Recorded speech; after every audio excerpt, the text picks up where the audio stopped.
तो बड़ी खबर इस वक्त हम आपको बता रहे हैं, 3 दौर में मतदान होने वाला है। पहले चरण का मतदान 71 सीटों पर 28 अक्टूबर को होने वाला है।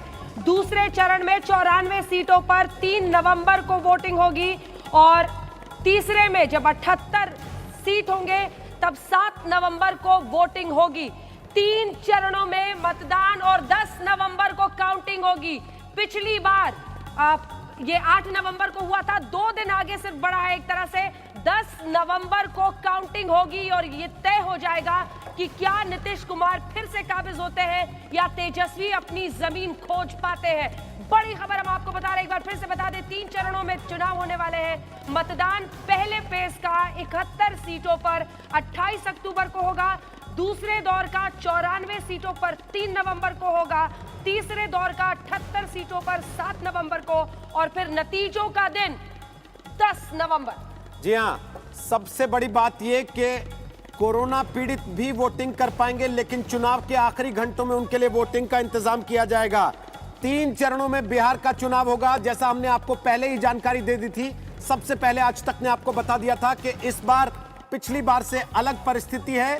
इसके बावजूद चरण इस बार पिछली बार के मुकाबले कम होंगे। चुनाव के 3 चरणों में वोटों की प्रक्रिया होगी और 10 नवंबर को वोटों की गिनती होगी। तीसरे दौर का मतदान 7 नवंबर को होगा, उसमें 78 सीटों पर वोटिंग है। दूसरे दौर का मतदान 3 नवंबर को होगा, उसमें 94 सीटों पर वोटिंग है। और पहले दौर का मतदान 71 सीटों पर 28 अक्टूबर को होगा। 10 नवंबर को नतीजे आ जाएंगे। तो तारीखें याद कर लीजिए, कैलेंडर आपके सामने स्क्रीन पर है। 28 अक्टूबर, 3 नवंबर, 7 नवंबर ये वोटिंग के दिन है और 10 नवंबर को बिहार चुनाव के नतीजे आ जाएंगे। किसकी दिवाली मनेगी ये तय हो जाएगा। 14 नवंबर को दिवाली की तारीख है। देखिए, दशहरा और दिवाली के बीच सब कुछ निपट जाएगा, कम से कम बिहार चुनावों का। यानी ये तय हो जाएगा कि इस बार किसकी दिवाली में ज्यादा रोशनी होगी, खुशी होगी। 14 नवंबर को दिवाली है और उससे पहले 10 नवंबर को नतीजे आ जाएंगे बिहार के चुनावों के। जिस तरीके से 3 फेजेस में ही इसे ऑर्गेनाइज किया गया है और देखें आप, पहले तो लगभग बराबरी से ही, अगर दूसरे दौर में हम देखें तो ज्यादा सीटों पर वोटिंग हो रही है, वरना 71, 94, 78 3 हिस्सों में लगभग बांट दिया गया है। और इसी के साथ जेडीयू के राजीव रंजन हमारे साथ इस वक्त जुड़ रहे हैं। पहली प्रतिक्रिया सर आपका, तारीखों का ऐलान हो गया है, 10 नवंबर को नतीजे सामने आ जाएंगे, 3 फेजेस में हो रहा है, क्या कहिएगा राजीव जी? देखिए, सबसे पहले चुनाव के ऐलान का हम स्वागत करते हैं। यह प्रत्याशित नहीं है। 29 नवंबर को कार्यकाल पूरा होना था, इसलिए चुनाव उसके पहले संपन्न हो गई है। हमारी तैयारी पूरी तरह से मुकम्मल है। बिहार की जनता के बीच लगातार नीतीश कुमार जी और एनडीए के बाकी घटक दल काम करते रहे हैं। और वर्चुअल प्लेटफॉर्म पर हाल के दिनों में कोरोना के संकट के दौरान भी लगातार जनता और पार्टी के बूथ स्तरीय कार्यकर्ताओं तक हम लोगों ने संवाद स्थापित किया। अपने कार्यकर्ताओं से तो बात कर लीजिएगा सर, जनता को कैसे संबोधित कीजिएगा, जनता तक कैसे पहुंचिएगा, क्योंकि आज भी हजारों लाखों लोग ऐसे होंगे जिनके पास शायद डिजिटल कनेक्ट नहीं होगा। उनसे कैसे संपर्क साधिएगा, उनको क्या बताइएगा नीतीश जी ने क्या किया, कैसे एड्रेस कीजिएगा? रैलियों में तो आप लोग भीड़ लगाते थे, अब क्या होगा? देखिए, हम रैलीज को लेकर के तो हम इतना जरूर कहेंगे कि अब वो स्थितियां बनती हुई दिख नहीं रही है, लेकिन उम्मीदवार जनसंपर्क के जरिए डोर टू डोर मतदाताओं तक पहुंचेंगे और शायद मतदाताओं तक पहुंचना सबसे महत्वपूर्ण कार्य होगा। और बड़े नेताओं के बयान अखबारों में, इलेक्ट्रॉनिक मीडिया में, सोशल मीडिया के जरिए लोगों तक पहुंचेंगे। वर्चुअल प्लेटफॉर्म पर भी जो रैलीज होंगी, जो डिजिटली जो लिटरेट है, उन तक वो बात भी पहुंचाई जाए। ठीक है, कुल शाहनवाज जी भी जुड़ रहे हैं, आपके साथी भी जुड़ रहे हैं, जरा सबको सबको इंट्रोड्यूस कर दे राजीव जी। शाहनवाज हुसैन साहब भारतीय जनता पार्टी से, गौरव वल्लभ हमारे साथ कांग्रेस पार्टी से जुड़ रहे हैं और सबसे अब हम चर्चा करेंगे चुनाव की। शाहनवाज जी देखिए मुस्कुरा रहे हैं, आपस में तो सब कुछ ठीक है ना, कहीं एलजेपी को लेके खटपट आप लोगों तक तो नहीं पहुंच रही है? राजीव रंजन जी कह रहे हैं लोग कि बीजेपी वाले ही एलजेपी का इस्तेमाल कर रहे हैं आप लोगों को थोड़ा सा टाइट रखने के लिए। नहीं, ऐसा देखिए, एनडीए में सब कुछ ठीक है। ये चुनाव का ऐलान नहीं है, ये फिर से नीतीश कुमार जी के मुख्यमंत्री बनने का ऐलान है, क्योंकि जो विपक्ष है वो बिखरा हुआ है। लोकसभा के चुनाव के वक्त में जो महागठबंधन था उसमें महाफूट हो गई है और हम पहले से मजबूत हुए हैं। हम लोगों ने अच्छा काम किया है, प्रधानमंत्री नरेंद्र मोदी जी का आशीर्वाद है। और ये है 2020 है और हम जीतेंगे सीट 220, टारगेट बना लिया है मिनिमम। हम लोग 220 सीट जीतने के टारगेट से चुनाव में के मैदान में उतरेंगे। और हमें तो लगता है कि जो दिल्ली में एक बार होता था कि अरविंद केजरीवाल ने रिकॉर्ड बनाया, विपक्ष के लोग 3 ही जीते थे, हम लोग तब जीते थे, वो रिकॉर्ड तोड़ने का मकसद है। इस बार है कि बिहार के चुनाव में हम अच्छे स्ट्राइकिंग रेट से लड़ेंगे। लोकसभा के चुनाव में अंजना जी 1 सीट हम किशनगंज में हारे थे बस, वो भी 1 सीट, 39 जीते थे। इस बार तो नीतीश कुमार जी और प्रधानमंत्री नरेंद्र मोदी जी ने जिस तरह काम किया है, लोगों ने मन बना लिया है। मैं तो अभी घूम के आया हूँ, सीटें ज्यादा आ गई तो मुजफ्फरपुर गया, दरभंगा तब भी गया, यही बोली बोलिएगा भागलपुर ना। गया, सब जगह गया। ये बड़ा भाई छोटा भाई वाला मामला निपट गया है ना सर। जी, आपकी रिकॉर्ड करके ज्यादा रख लीजिए। सीटें आ गई तब भी नीतीश जी की ही बात कीजिएगा ना। वैसे नीतीश जी में जादू तो है ही सर, किसी भी गठबंधन के साथ घूम ले, विनिंग गठबंधन उनकी तरफ रहता है। गठबंधन वो बदलते रहते हैं लेकिन जीत उन्हीं की होती है। पर यही बोली रखिएगा ना अगर आपकी सीटें ज्यादा भी आ गई तो। पटना ने एकदम यही बोली है।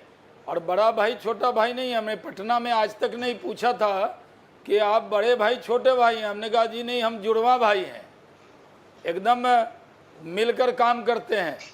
तो हमें अब बड़ा छोटा मत बताइए, जुड़वा बताइए।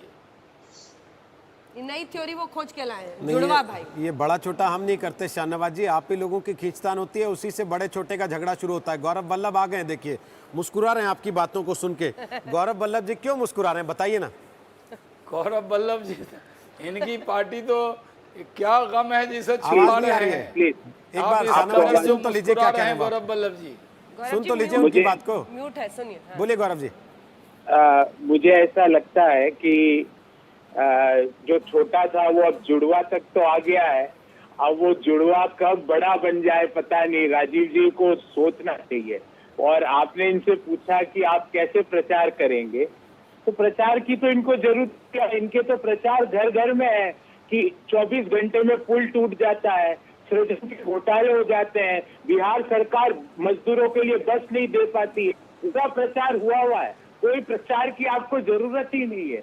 आपका प्रचार घर घर में हुआ है कि क्या आपने बिहार की दुर्दशा करी है, क्या आपने पटना की बाढ़ की तब तो गौरव जी आप लोगों को मेहनत करने की जरूरत ही नहीं है। काउंटर क्वेश्चन है, तब तो फिर आप लोग इस बार हरा रहे हैं ना। कांग्रेस पार्टी इस बार हरा रही है नीतीश कुमार को और बीजेपी के गठबंधन को। अंजना जी, मेहनत तो देखो हमारी फितरत है, हम तो मेहनत करेंगे। जो हमारे को जो करना है, हमारी पॉजिटिव बातें और आइडियोलॉजी को घर घर पहुंचाएंगे। और जो आपने इनसे पूछा उसका जो मैंने इनको जवाब दे दिया। और जो छोटा भाई जुड़वा हो गया है, अब ये जुड़वा कब बड़ा हो जाए कब छोटा हो जाए इनका कोई भरोसा नहीं है। चाचा नीतीश कुमार और भारतीय जनता पार्टी का क्या रिश्ता है, ये रिश्ता किसी को समझ में नहीं आता। स्टार प्लस का सीरियल भी इस पे सीरियल नहीं बना सकता है। शाहनवाज जी इससे पहले कि जवाब दें, गौरव जी आपके यहाँ तो रिश्ते क्लियर है ना कि तेजस्वी यादव उम्र में कितने भी छोटे हो बिहार में आपके बड़े भाई रहेंगे। आप एक बार सवाल दोहराएंगे रोहित जी? मैं कह रहा हूँ आपके यहाँ तो रिश्तेदारी क्लियर है ना सर कि तेजस्वी वैसे भले ही छोटे हो लेकिन आपसे बड़े रहेंगे बिहार में। फिर ऑडियो चला गया सर, म्यूट हो गए आप। पूरे हमारे तो छुपे हुए रिश्ते, कोई बिहार की छुपे हुए नहीं है। म्यूट करने वाली है कांग्रेस को इस चुनाव में। गौरव जी देखिए, चाचा वहां रह गए, भतीजा आप ले आए और भतीजा आपके बड़े भैया बन जाएंगे। यहाँ पर भी तो हर जगह गठबंधन का यही हाल है, क्यों गौरव जी?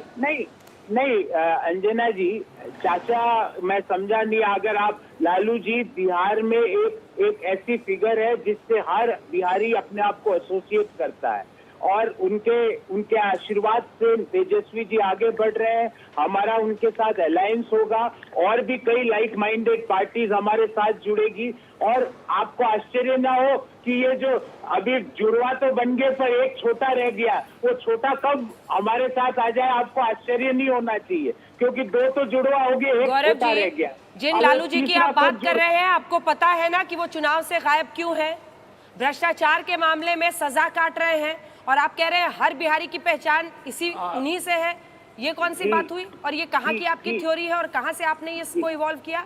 जी जी, अब भ्रष्टाचार का तो अभी अगर मैं अंजना जी आज अगर अपन डिस्कशन करना चालू करें तो मतलब भारतीय जनता पार्टी के आधे मुख्यमंत्री आपको उसी फेहरिस्त में लिखेंगे, तो उसके ऊपर आज बात ना की जाए। मैं तो कह रहा हूं कि बिहार पे हम पॉजिटिव मुद्दों से बात करेंगे। रोजगार का मुद्दा, इनके घोटाले जैसे सृजन हुआ, 24 घंटे में पुल टूटने का मुद्दा, बेरोजगारी, जिस तरह बेरोजगारों लोगों के साथ जो बर्ताव किया गया, और अभी मेरे सामने अंजना जी राजीव जी जवाब देना चाहते हैं। अंजना जी 1 मिनट, फिर मैं राजीव जी की बात गौरव जी खत्म कर लें, गौरव जी जल्दी से खत्म कीजिए। जी। अरे सर पहले समझिए तो आप लोग लड़ किस बूते पर रहे हैं? पुल टूटने पर लड़ रहे हैं, लालू जी के करिश्मे पर लड़ रहे हैं, भ्रष्टाचार का आरोप और उसमें सजा लालू जी काट रहे हैं, भ्रष्टाचार के मुद्दे पर लड़िएगा कहाँ? कांग्रेस पार्टी खड़ी कहाँ है और कहाँ तक आपकी पहुंच है बिहार में? कांग्रेस पार्टी युवाओं को जिस तरह बिहार में इन्होंने बेहाल किया है, बेरोजगारी बढ़ाई, उस पर लड़ रही है। तो कांग्रेस पार्टी जदयू और भाजपा पर भ्रष्टाचार करने के मुद्दे पर लड़ रही है कि जिस तरह सृजन का घोटाला होता है, जिस तरह 24 घंटे में पुल टूटते उस पे लड़ रही है। कांग्रेस पार्टी उनके झूठ पे लड़ रही है। ठीक है, उसी का जवाब रंजन जी दे रहे हैं, फिर चलते हैं।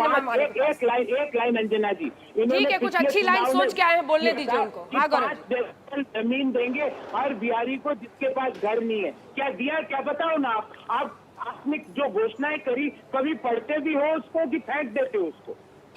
राजीव जी बोलिए। देखिए, अब एक बात बिल्कुल साफ है अंजना जी, पहले तो नीतीश कुमार जी बार बार गठबंधन नहीं बदलते हैं, ये थोड़ा अन्यायपूर्ण विश्लेषण है, इसलिए कि 2 दशकों से ज्यादा हमारा साथ एनडीए के साथ है और इसमें एक बहुत छोटे कालखंड के लिए वो एनडीए के बाहर आए। लेकिन कांग्रेस के रिश्ते किस तरह से अपने क्षेत्रीय छत्रपों के साथ बदलते रहे हैं, राजद जैसी पार्टियों ने कब कब किनके साथ काम किया और कब किनको छोड़ा, इनका भी विश्लेषण होना चाहिए। और मैं एक बात जरूर कहना चाहूंगा, भ्रष्टाचार पर कांग्रेस या उनके सहयोगी दलों को बोलने का क्या कोई नैतिक अधिकार है? इनकी सबसे बड़ी पार्टी, आपने खुद कहा कि वो चारा घोटाला जो दुनिया के सबसे कुख्यात घोटालों में से एक है, उस घोटाले के महानायक जेल की सलाखों के पीछे से पार्टी का टिकट और साथ ही दलों के साथ सहयोग की बातें कर रहे हैं और बाजाबता टेलीफोन से निर्देश दे रहे हैं, चूंकि इनके पास सहयोगी दल की सरकार है झारखंड में। दूसरी तरफ इन्होंने विकास की बात की, गरीबी हटाओ का नारा इंदिरा जी ने दिया था, क्या गरीबी हट गया? लेकिन नीतीश कुमार जी ने कहा हम सड़कें देंगे, सड़कें उन्होंने दी। उन्होंने बिजली पहुंचाने की बात कही, बिजली उन्होंने पहुंचाया। उन्होंने अगर कहा कि हम बिहार में कानून का शासन लाएंगे तो खून खराबे के दौर से बिहार को उन्होंने बाहर निकाला। लगातार 15 वर्षों में 1 दर्जन बार डबल डिजिट में जीडीपी का ग्रोथ रेट हम लोगों ने दर्ज किया, आधे दर्जन बार हम लोग अव्वल नंबर पर रहे। आप किस तरह की बात करते हैं गौरव जी? और आपका और राजद जैसी बाढ़ से आधा बिहार परेशान है। एक सेकेंड, एक काउंटर क्वेश्चन है राजीव जी से। बाढ़ से आधा बिहार परेशान है और हर जगह सिर्फ सुशांत सिंह राजपूत को आपकी सरकार, ये आरोप लग रहा है कि आपकी सरकार, आपके मंत्री सुशांत सिंह राजपूत के मुद्दे को उठाकर बिहारी अस्मिता के मुद्दे पर चुनाव को ले जाना चाहते हैं, बाढ़ से लोगों का मन भटकाना चाहते हैं। बिहार का चुनाव तो विकास के मुद्दे पर लड़ा जाए, लेकिन बिहार ने अगर अपना बेटा खोया तो निसंदेह इसे उपराष्ट्रीयता कहिए, इसे आप बिहार की अस्मिता से जोड़कर देखिए, बिहारियों के स्वाभिमान से जोड़कर देखिए। अगर कांग्रेस को बिहार की अस्मिता और बिहार के स्वाभिमान से नफरत है, तभी महाराष्ट्र की सरकार को इन्होंने समर्थन जारी रखा जब सुशांत सिंह राजपूत और उनके साथ, उनके परिजनों के साथ जिस तरीके का व्यवहार महाराष्ट्र के शासन ने किया, पूरे प्रकरण पर पर्दा डालने की कोशिश हुई और ये चुपचाप मूक दर्शक बन करके बैठे रहे। और विकास और भ्रष्टाचार पर क्या, चलिए आपने क्लियर कर दिया, इसका मतलब भ्रष्टाचार का, सड़क के टूटने का, मकान नहीं मिलने का, हर चीज का बदला ले लेगा सुशांत, है ना? आपने तय कर दिया आज कि सुशांत सबसे बड़ा मुद्दा रहेगा आपके लिए बिहार चुनाव में। राजीव जी, सुशांत ही सबसे बड़ा मुद्दा है ना इसका मतलब बिहार में आपकी तरफ से? नहीं, मैंने क्या कहा, वो एक मानवीय प्रश्न है और उस प्रश्न पर 40 दिनों तक बिहार में नेशनल डेमोक्रेटिक अलायंस के नेता चुप थे। हमारी ओर से तब पहल हुई है जब उनके पिता ने कहा कि महाराष्ट्र के शासन से उन्हें न्याय की उम्मीद नहीं, ठीक है, तब हमारे यहाँ FIR दर्ज हुआ और फिर उसके बाद जो मुंबई में हुआ, ओके। ये शायद हिंदुस्तान के इतिहास में संघीय ढांचे का ऐसा अपमान और ये दो राज्यों के बीच ऐसा टकराव आपको कभी नहीं दिखा होगा। ठीक है, किसको हमारे साथ बचाने संजय की कुमार भी आ कोशिश गए हैं। वहाँ देखिए हो रही थी। सीएसडीएस वाले कांग्रेस जरा को सर जमीन के आंकड़े भी जान लीजिए उनसे, थोड़ा आप ही को मदद करेंगे। आशुतोष भी आ गए हैं हमारे साथ, शशि शेखर भी आ गए हैं और आलोक मेहता भी आ गए हैं। शशि शेखर जी, तेजस्वी यादव लालू यादव के अपने पिता होने के बावजूद फोटो नहीं लगा रहे, लेकिन कांग्रेस के नेता कह रहे हैं कि लालू जी के आशीर्वाद से चुनाव जीतेंगे। ये विडंबना है या क्या कहिएगा इसको?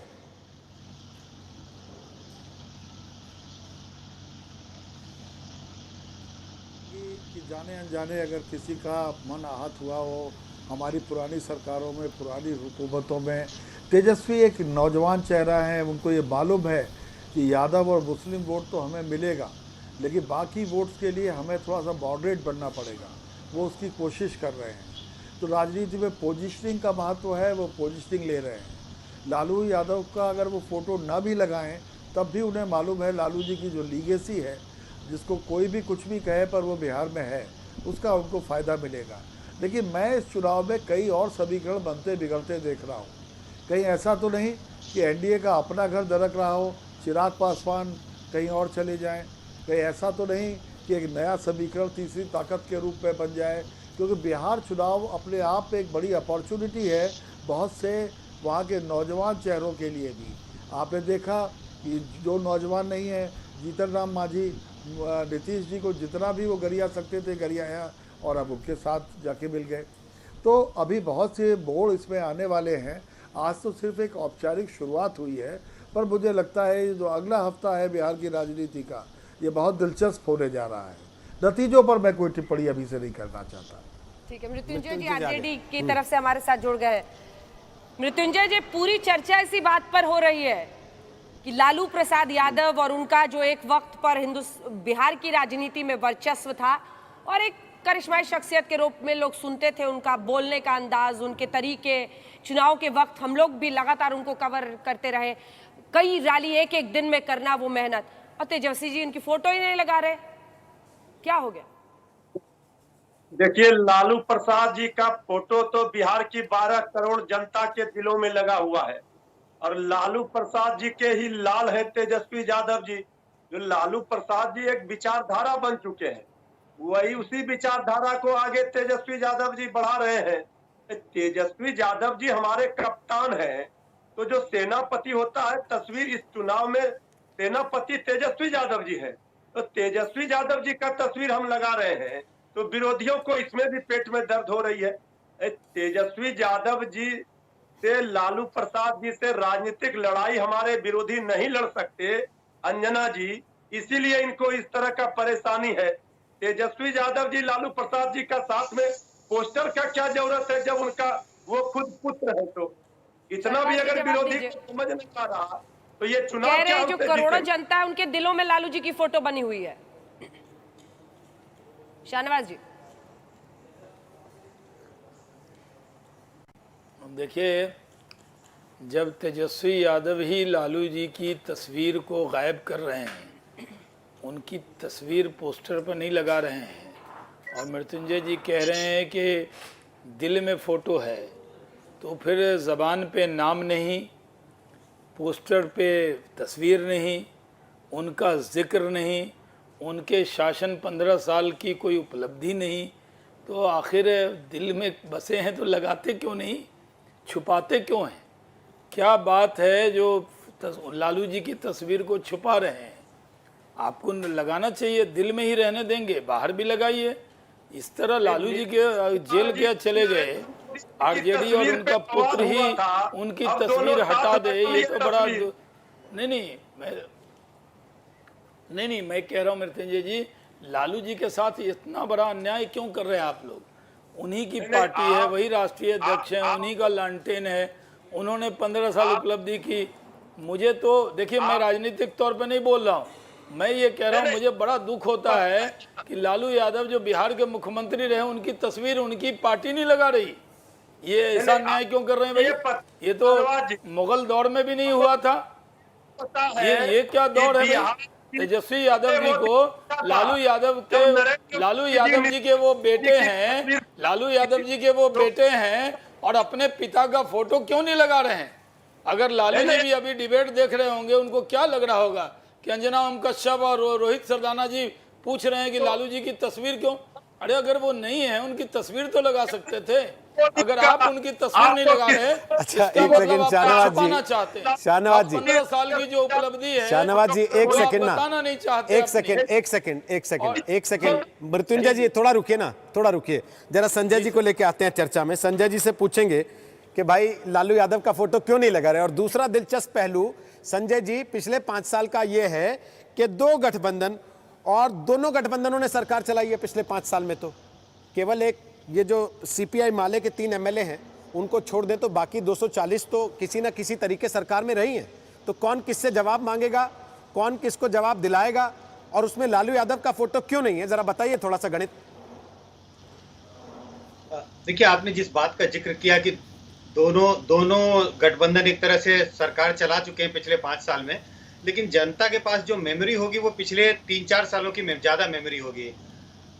और लालू यादव का जब भी जिक्र होता है तो वो 15 साल का जिक्र बार बार लोग करते हैं कि 15 साल का जंगल राज। भले ही इससे सहमति और असहमति हो, लेकिन लालू यादव का नाम आते ही लोगों के दिमाग में एक नेगेटिविटी का इमेज बनता है। लगता है कि अच्छा, लालू राज जो था वो जंगल राज था। यही वजह है कि तेजस्वी यादव चाहते हैं कि उनका फोटो ना आए और एक नए सिरे से आरजेडी चुनाव लड़े, एक नए छवि के साथ चुनाव लड़े। मुझे तो यही लगता है, यही वजह है उनको दरकिनार करने की कोशिश की जा रही है। ठीक है, हो सकता है ये एक वजह रही हो। मृत्युंजय जी कैसे स्वीकार लेंगे? मृत्युंजय जी कहां से स्वीकार लेंगे? और शाहनवाज जी, आप तो बस यही चाहते हैं कि जातीय समीकरण सब कुछ दब जाए, बाढ़ सब भूल जाए लोग, बस बिहारी अस्मिता, सुशांत सिंह राजपूत को इंसाफ। नहीं अंजना जी, एक जवाब ले लीजिए मेरा। मैं आपसे बता रहा हूँ कि हम लोग, हाँ जी मैं जवाब देता हूँ तिवारी जी, उसके बाद दे दीजिएगा। मैं आपसे कह रहा हूँ, एक लाइन की बात कहूँगा कि लालू यादव जी चुनाव में भाषण का मुद्दा इनके हैं, लेकिन पोस्टर पे नहीं है। यानी खुद सेल्फ कॉन्फिडेंस नहीं है इनको, यानी वो उनके चेहरे पर उनकी चर्चा नहीं करना चाहते, उनके पुत्री नहीं करना चाहते, तो कोई और क्या बोलेगा। दूसरी बात, सुशांत सिंह राजपूत को इंसाफ मिले, ये मामला सीबीआई के पास है। हम इसे चुनावी मुद्दा नहीं बना रहे, हम विकास के मुद्दे पर जाएंगे। और हम विकास के मुद्दे पर, जब हमारे पास एक सौम्य, सभ्य, शालीन, सुशासन के प्रतीक मुख्यमंत्री नीतीश कुमार जी चेहरा हैं, तो वो मुख्यमंत्री उनको बनाने के लिए सब वोट मांग रहे हैं। और नरेंद्र मोदी जी का आशीर्वाद है, इतना काम किया है। तो जब हमने काम किया है, वो फर्क शाहनवाज जी है ना। एक सवाल आगे ले चलते हैं आशुतोष जी से। मैं लौट रही हूँ आपके पास। लालू जी के जमाने में मैं बता दूं, सबके बावजूद, ठीक है, इन सबके बावजूद बजट था 22,000 करोड़ और आज है 2,11,000 करोड़। फर्क साफ दिखता है कि नहीं? इन सब के मेडिकल बावजूद कॉलेज इनके आशुतोष जमाने में थे एक, जी, बिहारी अस्मिता को इस बार सेंटर पर रखने की कोशिश है, चाहे वो लिट्टी चोखा खाकर हो प्रधानमंत्री की, या फिर गलवान घाटी में बिहार रेजिमेंट का मुद्दा हो, या फिर उसके बाद सुशांत सिंह राजपूत का मुद्दा हो। हर स्तर पर बिहार की अस्मिता, इसको सेंटर पर रखने की कोशिश की गई है। कई दिनों से ये सब कुछ हो रहा है और विपक्ष ये आरोप लगा रहा है, लेकिन इन सब के बीच लोग जुड़ रहे हैं। आज लोग कह रहे हैं कि देखिए, महाराष्ट्र में हमारा अपमान होता है, हम गर्व से कहेंगे हम बिहारी हैं, मैं बिहारी हूँ, मैं बिहार से आया हूँ, ये मेरी पहचान है। और इस पर बिहारी लोग विश्व भर में जुड़ रहे हैं। ये एक प्लैंक है जिसको अग्रेसिवली सामने रखा गया है और वो कारगर होता दिख रहा है। आशुतोष जी नहीं, बट लेकिन अंजना जी, ये वोटिंग बिहेवियर में रिफ्लेक्ट करेगा, इसकी क्या गारंटी है? मेरा तो बहुत छोटा सा सवाल ये है कि लालू यादव पर निश्चित तौर पर एनडीए सरकार चुनाव लड़ना चाहती है और वो बार बार लोगों को याद दिलाना चाहती है कि कैसे लालू यादव के समय में बिहार में जंगल राज था। अब सवाल ये उठता है कि आखिर वो बार बार शाहनवाज हुसैन, लालू यादव की याद बिहार के लोगों को क्यों दिलाना चाहते हैं? मैं 3 छोटे छोटे आंकड़े देना चाहता हूं बस। और आंकड़े क्या है? बिहार में लालू नीतीश कुमार को सुशासन बाबू के नाम पे याद किया जाता है, सुशासन बाबू के नाम पे याद किया जाता है। उनके 2 आंकड़े मैं देता हूं। एक आंकड़ा यह कि बिहार में इस वक्त जो 40% जो टीचर्स हैं उनकी वैकेंसी 40%। आप सोचिए एजुकेशन का क्या हाल है। स्कूल एजुकेशन क्वालिटी इंडेक्स में 20 राज्यों में बिहार 19वें नंबर पर, 20 राज्यों में बिहार 19वें नंबर पर है। ईजिंग ऑफ डूइंग बिजनेस के मामले में बिहार 26वें स्थान पर है और हेल्थ इंडेक्स में बिहार 19वें स्थान पर है। तो शिक्षा, स्वास्थ्य और साथ ही साथ इंडस्ट्री, अगर 15 साल के अंदर भी अगर नीतीश कुमार जी अगर बिहार की स्थिति को एक विकसित राज्य के अंदर तब्दील नहीं कर पाए हैं तो इसका जवाब तो उनको देना पड़ेगा।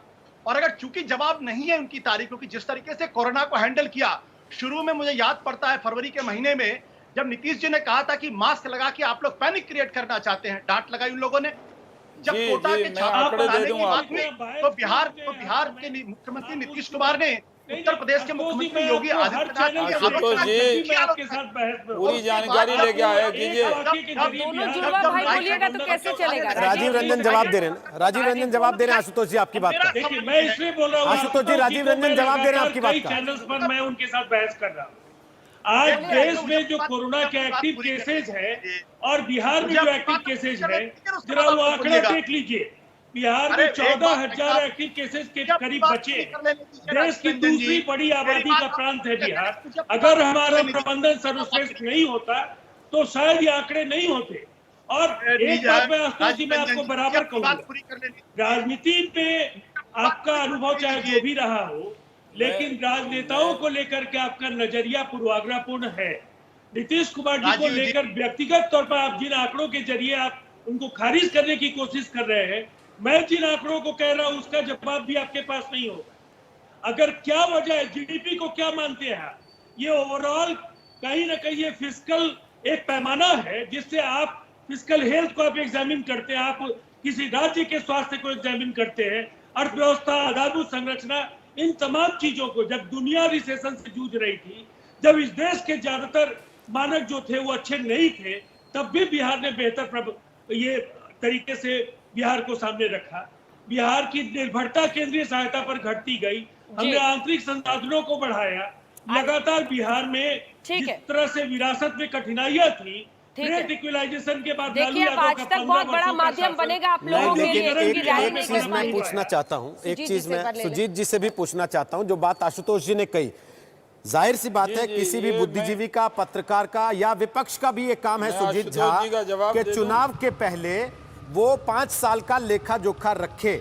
लेकिन अमूमन बिहार के चुनाव आने के पहले ये लेखे जोखे नहीं पूछे जाते थे सुजीत जी, जातीय समीकरणों पे बात होती थी। क्या वाकई इस बार जातीय समीकरणों पे वो बिहारी अस्मिता का नारा भारी पड़ रहा है, जो अब मूल मुद्दों की तरफ ध्यान बटाने को, ध्यान लाने को, खींचने को कोशिश जोर पकड़ रही है?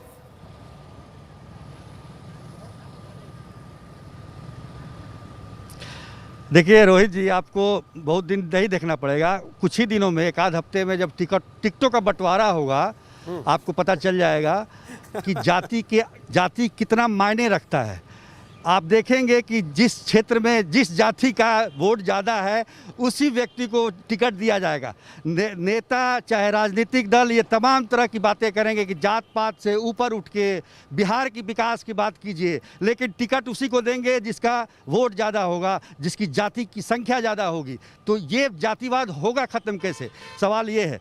तो दूसरी तरफ जो आप कह रहे हैं बिहारी अस्मिता की बात, ये लगातार पिछले 20 वर्षों से मैं सुन रहा हूँ, लेकिन आप देखेंगे हिंदी बेल्ट में ख़ास तौर पर ये अस्मिता का सवाल नहीं पैदा हो पाता। जहाँ क्षेत्रीय भाषाओं में आप जाएं तो वहाँ पर ये लिंग है, लेकिन बिहार में कोई महाराष्ट्र का व्यक्ति आकर काम करता है, कोई पूछेगा नहीं कि आप कहाँ से आए हैं या यहाँ क्यों आए हैं। लेकिन बिहार का लोग कोई बाहर जाता है तो उनको तकलीफ़ होती है, इसमें कोई दो राय नहीं है।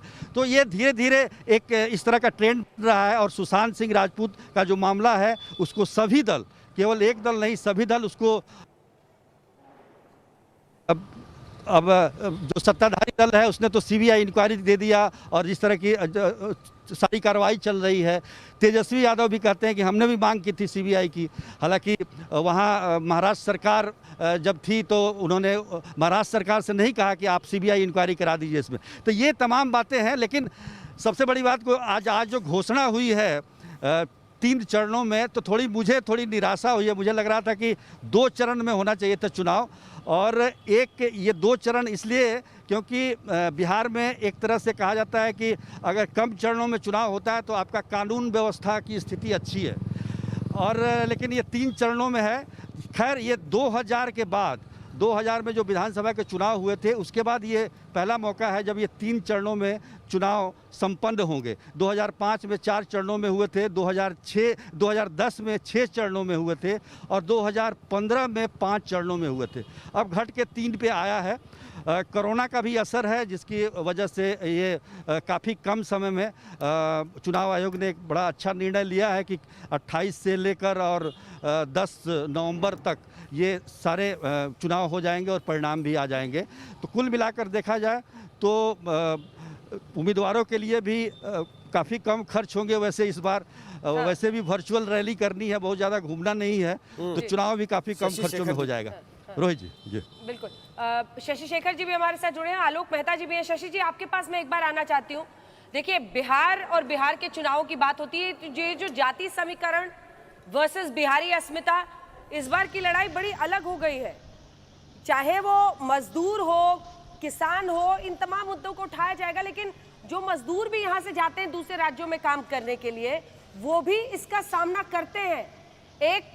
एक जो हीन दृष्टि से देखा, और सोशल मीडिया के जरिए ये बातें हर किसी तक पहुंच रही हैं, इससे इनकार नहीं किया जा सकता है। आप बिल्कुल ठीक कह रही हैं अंजना। अगर ये मुद्दा बनता है बिहारी अस्मिता का तो हमें स्वागत करना चाहिए, लेकिन इसमें हमें ये भी देखना होगा कि बिहारी अस्मिता सिर्फ नारा बन के न रह जाए। एक बिहारी सब पर भारी हम बचपन से सुनते चले आ रहे हैं। एक चुनाव हुआ जिसमें ये नारा भी बड़ा कारगर साबित हुआ।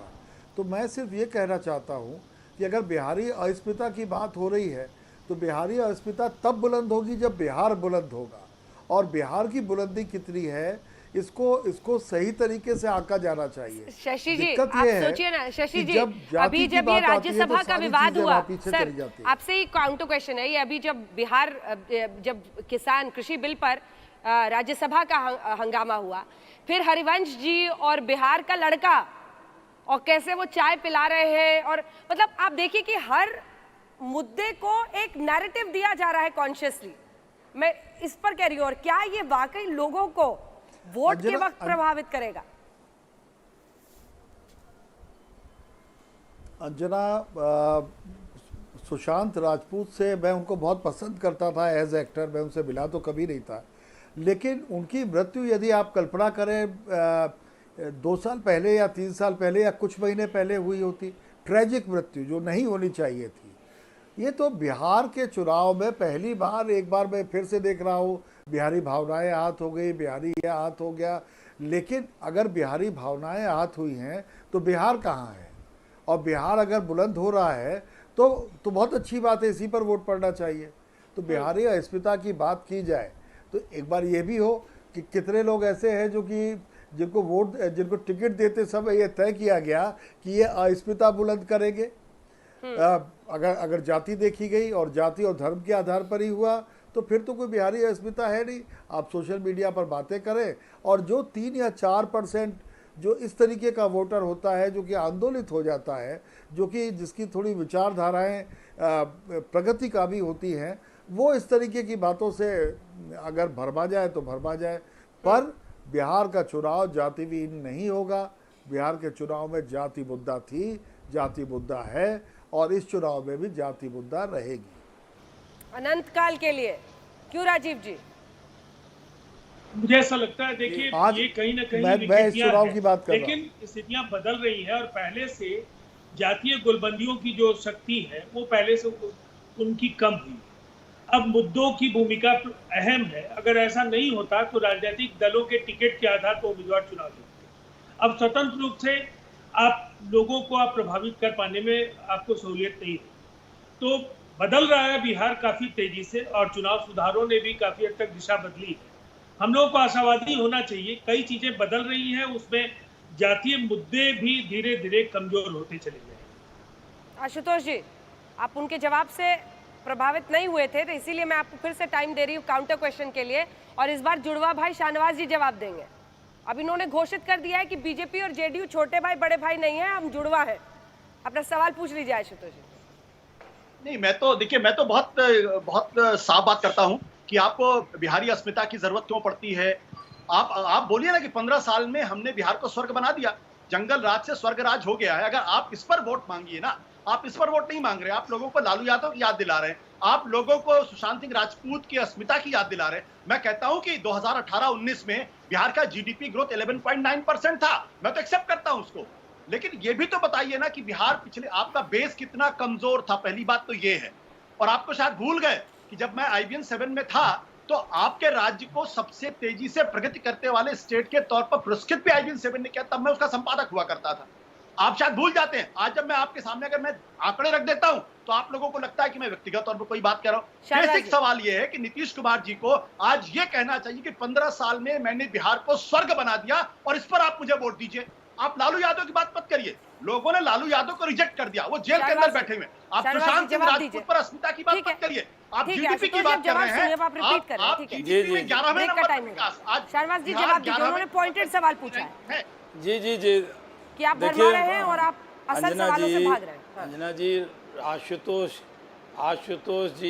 आशुतोष जी पत्रकार भी रहे हैं भी, अभी नेता भी रहे हैं, और जातिवाद का और अन्य मुद्दों का जो इल्ज़ाम लगा रहे हैं आशुतोष जी, मैं व्यक्तिगत नहीं होता कभी। जब आप भी चुनाव लड़े थे ना, तो मैं भी नहीं जानता था कि आपका सरनेम क्या है, लेकिन चुनाव में लोगों ने बता दिया कि आशुतोष गुप्ता जी आए हैं। और ख़ास तौर पे बिहार की जनता जो है वो तैयार है, चाहे किसान हो, चाहे मजदूर हो, चाहे नौजवान बेरोजगार हो या बिहार का गरीब हो, बिहार की जनता ने तय कर लिया है कि इस बार परिवर्तन हो करके रहेगा। 15 साल तक इन लोगों ने जो है जनता का शोषण करने का काम किया, मजदूर को जो है अपमानित करने का काम किया है। 40 लाख मजदूरों को जो सुप्रीम कोर्ट कहने के बाद भी इन लोगों ने रोजगार नहीं दिया। कई नौकरियां जो हैं रिक्त पड़ी रह गई, कई पदें जो हैं रिक्त पड़ी रह गई, नौजवानों को रोजगार नहीं दिया। रोजगार के लिए, शिक्षा के लिए, चिकित्सा के लिए लोगों ने जो पलायन किया है, लोगों में भारी आक्रोश है। हर 4 घंटे पे जो मर्डर हो रहा है, रेप हो रहा है, उसका जवाब लॉ एंड ऑर्डर को लेकर के जो है नीतीश कुमार जी को, एनडीए की सरकार को देना पड़ेगा। बिहार को विशेष राज्य का दर्जा क्यों नहीं मिला, विशेष पैकेज क्यों नहीं मिला? अभी 85 लाख आबादी जो है बाढ़ से ग्रसित रही, उसके लिए जो है अब तक सेंट्रल की कोई टीम तक आकर के कोई पूछने वाला नहीं रहा, देखने वाला नहीं रहा। तो 2 तस्वीरें आप देख रहे थे, आरजेडी के अतीत की और आरजेडी के भविष्य की, लेकिन क्या बिहार का भविष्य होगा ये आप तय करेगी बिहार की जनता। आप सभी का बहुत धन्यवाद। बहुत सारे सवाल उठे हैं और जवाब तो मिलते रहेंगे क्योंकि इस पर चर्चा होती रहेगी। चुनावी तारीखों का ऐलान, लगातार नॉन स्टॉप कवरेज आप देख रहे हैं। ब्रेक के लिए हम रुक रहे हैं, देखते रहिए आज तक।